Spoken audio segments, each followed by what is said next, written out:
Muy buenas tardes, bienvenidos a otro encuentro con DITEC.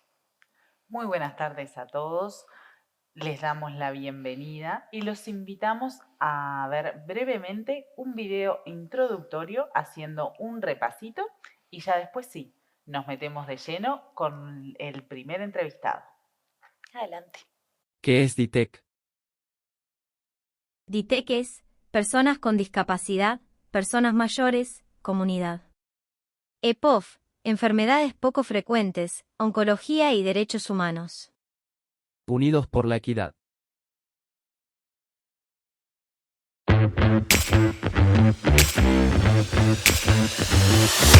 Muy buenas tardes, muy buenas noches o buenos días para quienes nos ven de otros países. Muy buenas tardes, Paolo. ¿Qué tal? Buenas tardes, Marta. Es un placer dar inicio a otra nueva entrevista de DITEC. ¿Qué tal? Es un gusto para mí también estar contigo y con todos ustedes una vez más. Hoy estoy muy emocionada porque tengo el honor de presentar a la doctora Amalia Gambi, vicepresidenta del Comité sobre los Derechos de las Personas con Discapacidad de la Organización de las Naciones Unidas, la ONU. Fue reelegida en junio de 2022 para seguir con su labor durante el ciclo 2023 a 2026. Felicitaciones, qué orgullo, gracias por aceptar esta invitación. Al contrario, muchas gracias. Bueno, yo voy a hacer una breve reseña porque tiene un extenso currículum, Amalia. Es médica especialista en rehabilitación, maestría en inclusión de personas con discapacidad, Secretaría de Relaciones Exteriores, Foro Internacional por la No Discriminación, Programa de Cooperación sobre Derechos Humanos, México, Comisión Europea, Seminario sobre Instrumentos de Protección Regional e Internacional de los Derechos Humanos, Universidad La Salle, Diplomado en Lengua de Señas de México y Diplomado sobre No Discriminación. Amalia, a nivel regional e internacional, ¿cómo avanzan los derechos de las personas con discapacidad? Sobre todo después que sufrimos una pandemia y nos invisibilizamos más todavía. Claro. Este tema ha sido recurrente cuando se realizan los informes sombra o también cuando los estados los ha tomado. Primero que nada, mil gracias por la invitación a este programa. Me siento muy honrada de estar hoy con ustedes y con todo el público de Uruguay, mis hermanos latinoamericanos. Los derechos de las personas con discapacidad avanzan, yo diría que con lentitud. Es decir, no están estancados, están avanzando, hay mayor visibilidad, se habla mucho más del tema, se comenta, o sea, se está visibilizando estos derechos, pero no tan rápido como quisiéramos, porque la Convención sobre los Derechos de las Personas con Discapacidad tiene ya 14 años de haber entrado en vigor.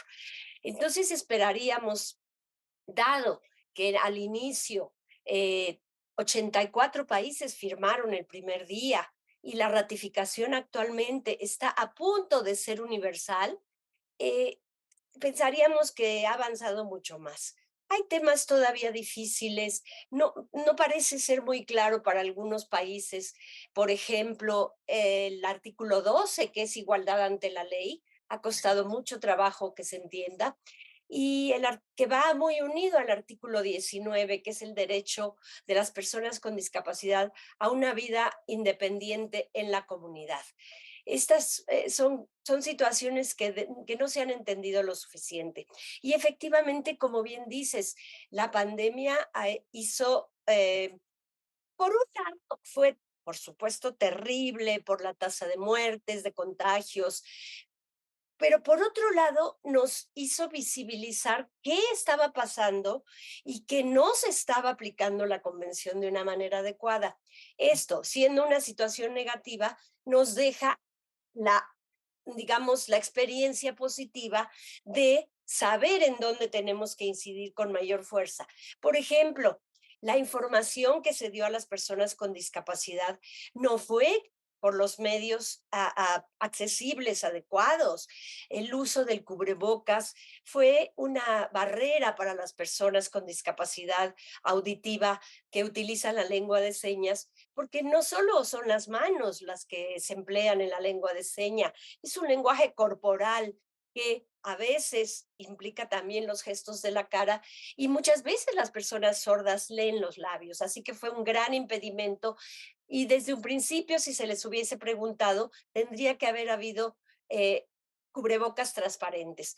Y así, ¿no? Toda la comunicación, la enseñanza a distancia fue tremenda para los niños con discapacidad que no tenían una computadora con toda la accesibilidad adecuada. Las mujeres con discapacidad, bien, las mujeres en general y las mujeres con discapacidad en general incrementaron la violencia dentro de los hogares.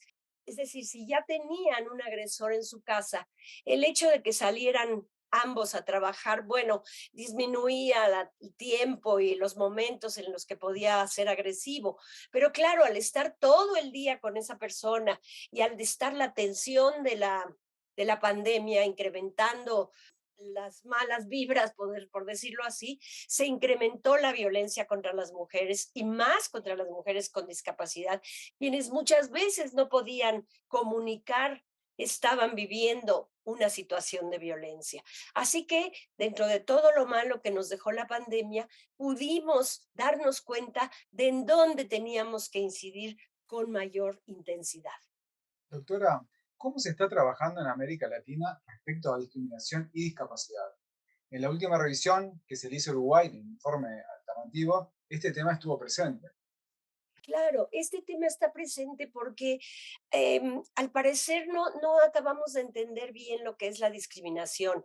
Creemos que decir, si hacemos una encuesta y le preguntamos a la población en general, ¿usted discrimina a las personas con discapacidad? El 99.99 va a contestar que no las discrimina, porque en el fondo no entienden lo que es la discriminación. Porque si esa misma pregunta la cambiamos y le decimos, ¿y usted qué pensaría de que su hija se casara con un muchacho ciego? Entonces la respuesta es, bueno, eso es diferente. ¿Diferente por qué, no? Entonces, en el fondo sabemos que no está muy claro lo que es la discriminación hacia las personas con discapacidad. No está muy claro que impedir la inclusión educativa es una discriminación. Impedir la inclusión laboral es una discriminación. Impedir la accesibilidad a los servicios públicos es una discriminación. No tener información en modos y métodos accesibles como lengua de señas, braille, textos de lectura fácil, es una discriminación. Entonces, estamos trabajando muy intensamente en América Latina por tratar de hacerle entender a los gobiernos cuál es este punto de discriminación y por qué es importante que la sociedad entienda, bueno, desde luego los gobernantes y la sociedad en general entienda lo que significa la discriminación para poder accionar. En tanto no lo entendamos a fondo, difícilmente podemos eliminarla y difícilmente podremos dar buenas cuentas, efectivamente, como tú dices, en casi todos las revisiones que se hacen de los estados parte, hacemos mucho énfasis en el artículo 5, que es sobre no discriminación, porque es también difícil de entender y en eso estamos trabajando intensamente y para que se entienda cómo la discriminación es horizontal, es transversal, no es solamente yo no discrimino. Hay que demostrarlo en todos los planos en los que las personas con discapacidad se desenvuelven como ciudadanos comunes y corrientes, que eso es lo que son, el que requieran alguna ayuda en especial, algún apoyo, no quiere decir que no sean ciudadanos con todos los derechos en pleno. Y los estados, cuando es el informe que tienen que hacer frente a las Naciones Unidas, ¿realmente ellos lo toman? Porque es decir, los informes sombra o los informes alternativos, se ve esto que y los estados cómo responden frente a ello, ¿no? Claro, es muy importante eso que mencionas. Para el comité, los informes sombra son una herramienta fundamental, porque nosotros sabemos que quienes viven las barreras que la sociedad les pone son las propias personas con discapacidad. Entonces, el informe sombra refleja lo que realmente están viviendo las personas con discapacidad y no solamente lo que los gobiernos quieren que nosotros veamos, que son sus avances. Qué bueno que podamos ver los avances, desde luego que los hay, pero para el comité es fundamental saber lo que no se ha avanzado. ¿Por qué? Primero, porque es la manera en la que el comité podría ayudar a ese Estado parte y en que podría fomentar, por ejemplo, la cooperación internacional, que no solamente es financiación, sino también el ejemplo de buenas prácticas, educación, capacitación. Un Estado que no necesita, o sea, que nos muestra que todo está perfecto, pues no requiere de cooperación internacional, no requiere de asistencia. Por eso es tan importante saber lo que realmente está pasando. Entonces, decía yo que es es fundamental que los informes sombra sean enviados en tiempo y forma para que nosotros tengamos realmente los elementos para nuestras recomendaciones. Y para seguir aprendiendo, ¿no? En esto, digamos a los televidentes, ¿qué es el derecho del acceso a la justicia para las personas con discapacidad? Claro, punto fundamental y nodal de la convención. Nosotros todos como ciudadanos tenemos acceso a la justicia. Tenemos derechos y obligaciones, pero a las personas con discapacidad se les niega ese derecho al no permitirles ser iguales ante la ley. Es decir, por ejemplo, las personas con discapacidad psicosocial o intelectual están sujetas a la figura de la tutela, de la curatela. Es decir, es un Estado que se siente el hermano mayor, que sabe lo que esa persona quiere, que decide por esa persona, que no le permite a esa persona tomar sus propias decisiones. Fíjense qué grave, lo borra como ciudadano, lo elimina como persona para poder tomar sus propias decisiones.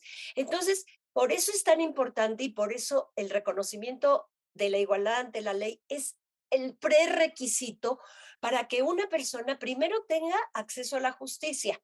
Es decir, si esta persona es acusada de algún crimen, como cualquier otra, ¿verdad? Porque somos seres humanos y en un momento dado se puede estar frente a la justicia. Esta persona con discapacidad psicosocial e intelectual tiene que tener salvaguardas, apoyos, como lo dice el artículo 12 y el artículo 13, para estar en igualdad de condiciones con los demás en el acceso a la justicia. Es decir, no es lo correcto que inmediatamente que se reconozca que una persona que cometió un delito tiene una discapacidad psicosocial e intelectual, se le envíe automáticamente a un hospital psiquiátrico, porque entonces se le está negando su capacidad de demostrar que no fue culpable, o bien de no poder demostrar que sí fue culpable pero estar en igualdad de condiciones con los demás. Pero ¿cómo está en igualdad de condiciones con los demás? Con todas estas salvaguardas y apoyos que contempla el artículo 12 en su observación general número 1 y el artículo 13, y también las guías sobre el acceso a la justicia de las personas con discapacidad que fueron publicadas por las Naciones Unidas en 2020. Así que todas las personas que se dedican al acceso a la justicia deben de estar capacitadas, jueces, ministerios públicos, policía, y debe de haber acompañamiento, que son estas salvaguardas, para que las personas con discapacidad, poseedoras de esa igualdad ante la ley, puedan estar en igualdad de condiciones con los demás, con esos apoyos jurídicos para estar en igualdad al acceso a la justicia. Y también, desde luego, para cumplir con la posibilidad del artículo 19 de vivir en forma independiente y ser incluido en la comunidad. Sí, seguimos incursionando con los derechos de las personas con discapacidad. De cara a la convención, con respecto al derecho a la vivienda para las personas con discapacidad, ¿los estados los están cumpliendo?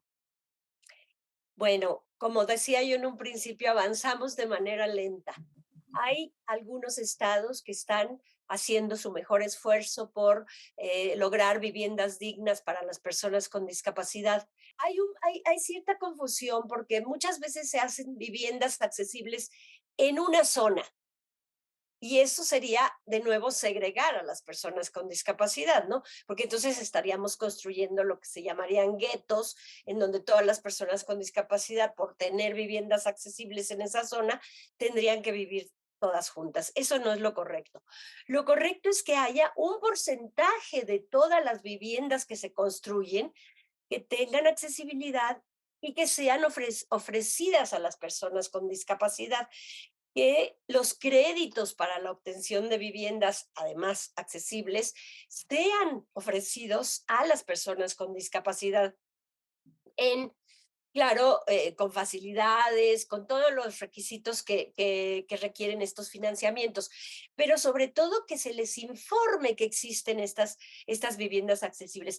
Fíjense que en México sucedió que hace muchos años se construyeron viviendas accesibles en algunos módulos y nunca fueron ocupadas por personas con discapacidad porque no se dio a conocer claramente, es decir, otra vez la falta de información, no se dio a conocer claramente que había esa disponibilidad de viviendas. Y entonces acabaron siendo ocupadas por personas sin discapacidad y claro, se desvirtuó aquella idea que era muy buena. Entonces, tiene que ir unido, como decía yo, que sea en cualquier complejo habitacional que se construya, de las viviendas que ofrece el gobierno, que ofrece a la población con créditos accesibles y sobre todo que se preste información. Esto se está haciendo en algunos países, pero todavía de manera muy lenta porque cuesta trabajo entender este concepto de la inclusión y de la información. Para ir terminando, porque cada pregunta son tan amplias y no queremos abusar de su tiempo, vamos a hacer una pregunta en dos. ¿Qué diferencia hubo con relación en el abordaje del trabajo y la discapacidad? Inserción social, inserción educativa. Por supuesto, siempre hablamos de inclusión educativa o inserción educativa, inserción laboral, perdón, pero necesitamos antes haber tenido a las personas con discapacidad en una escuela regular, en una inclusión educativa, porque muchas veces está sucediendo en los países de los estados parte que, como ustedes saben, existen las cuotas en muchos de ellos para la contratación de personas con discapacidad, el 2 o el 3% obligatorio. Muchas veces no se llenan esas cuotas porque no existen la cantidad de personas con discapacidad capacitadas para esos puestos, claro, porque de fondo, de principio, no fueron a las escuelas regulares y no tuvieron la educación. Entonces, para poder entender una sociedad inclusiva de verdad, pues tenemos que empezar primero por la sensibilización, para que no haya rechazo, para que la sociedad entienda por qué los niños con discapacidad tienen que ir desde la escuela maternal a una escuela regular, inclusiva, ¿no? Porque esa es la forma más fácil de que haya la aceptación. Cuando un niño con discapacidad va desde maternal a una escuela inclusiva, los demás niños aprenden a convivir con ellos desde muy temprana edad y nunca va a haber rechazo. Entonces, esa es una forma importantísima de sensibilización y de inclusión simultáneamente. Entonces, lo que sigue será niños en escuelas primarias regulares, secundarias, en universidades, en capacitación técnica, que puedan llenar esos puestos laborales. Ahora bien, no podemos esperar a que pasen 30 años para que todo esto suceda y entonces se puedan llenar esas cuotas. No, lo que tiene que suceder es que también tiene que haber capacitación para el trabajo. Bueno, si en este momento no tenemos profesionistas técnicos o profesionistas de otra índole ya listos para entrar al mercado laboral, preparémoslos por las propias empresas, preparémoslos en los puestos específicos que están ofreciéndose al público en general. No quiero decir que haya trabajos específicos para personas con discapacidad específicas, no. Quiero decir que si una empresa o un ministerio tiene algunos puestos ofreciéndose a la población en general, bueno, que si acuden personas con discapacidad, pueda haber una posibilidad de capacitarlos durante 3 meses, durante 4 meses, en ese puesto específico para que no exista la idea de que, bueno, pues no pudo entrar a ese puesto porque no está capacitado. Hay muchas opciones intermedias entre tener a toda la población infantil incluida en las escuelas regulares, que eso sería lo esperado, y tener también a todas las personas con discapacidad en los puestos. Quiero decirles que en el comité acabamos de aprobar la observación general número 8. Las observaciones generales son el cómo aplicar los artículos. Actualmente tenemos 8 observaciones generales y la observación general número 8 se refiere al artículo 27, que es justamente sobre trabajo y empleo. Entonces, yo les recomiendo mucho leer esta observación general, bueno, todas las observaciones generales, pero especialmente esta porque estamos hablando de la inclusión laboral y en esta observación general que desarrollamos durante 2 años y medio en el comité, explicamos con mucho detalle cómo se da la inclusión laboral. Explicamos con mucho detalle el artículo 27, el qué y el cómo aplicarlo, por qué ya no queremos que existan talleres protegidos, por qué queremos que las personas con discapacidad estén incluidas en el mercado de trabajo regular, con igualdad de salario a igualdad de trabajo, con igualdad de derechos, como derechos sindicales, como derechos de cualquier otro tipo. Entonces, en esta observación general, queremos, es la intención, ayudar a los estados parte a que entiendan mejor la inclusión laboral. Doctora, y ya con la última pregunta, ¿ha habido alguna buena experiencia, más allá de los contextos de los cuales surgen para América Latina? Si ha habido alguna buena experiencia de esto que nos contaste anteriormente. Sí, hay muchas buenas experiencias. Nada menos ahora mismo, y me parece que Uruguay forma parte de este grupo, la Fundación Saraki de Paraguay está haciendo América Inclusiva se llama, que es justamente trabajar con 10 países de América Latina, reciben algunas donaciones y están trabajando justo sobre el artículo 5 y el artículo 27, o sea, no discriminación y acceso al trabajo. Entonces, hay muy buenas experiencias en estos 10 países. Incluso están paralelamente trabajando en capacitar a estas organizaciones de la sociedad civil de estos 10 países en la elaboración de informes sombra sobre el artículo 27. Es una muy buena experiencia que les recomiendo revisar. Sí, sí, por supuesto.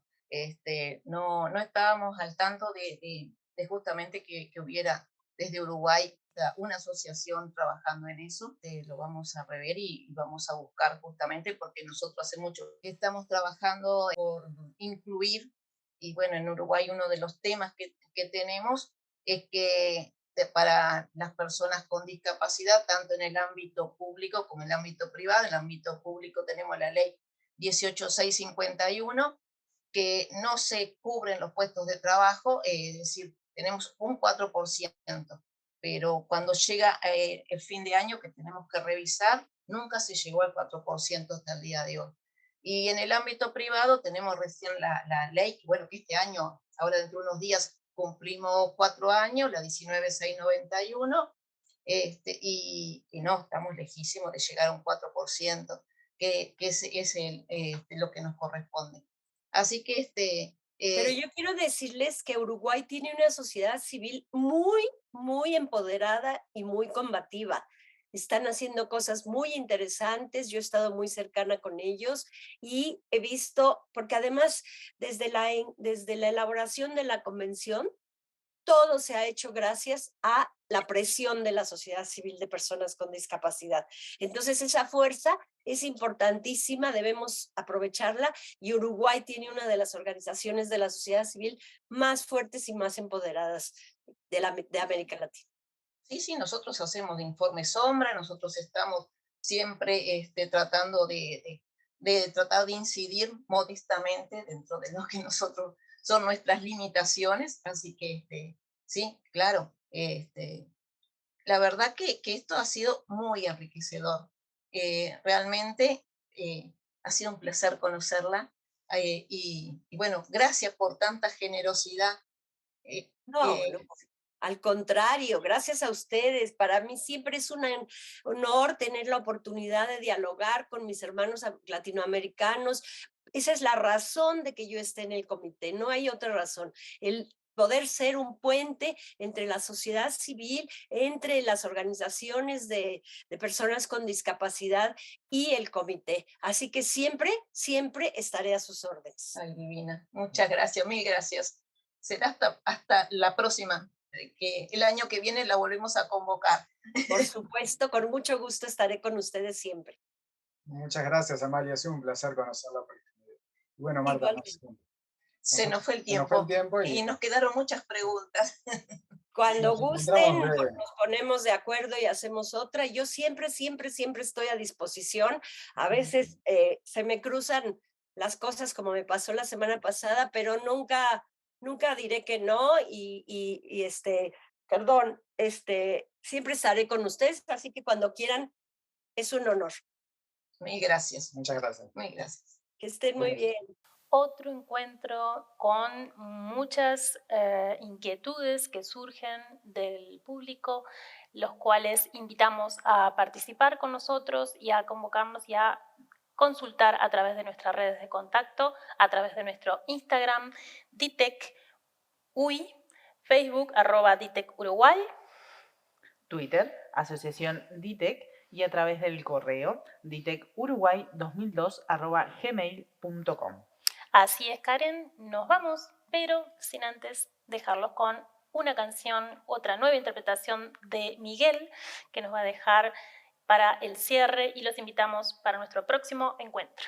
Los esperamos. Chao, chao.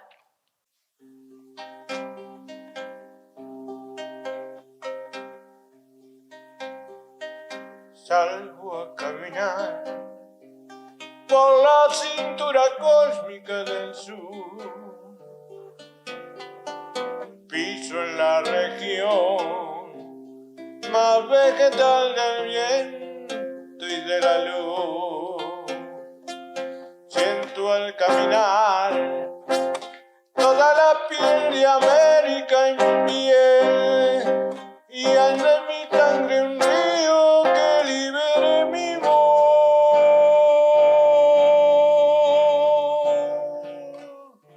Su caudal,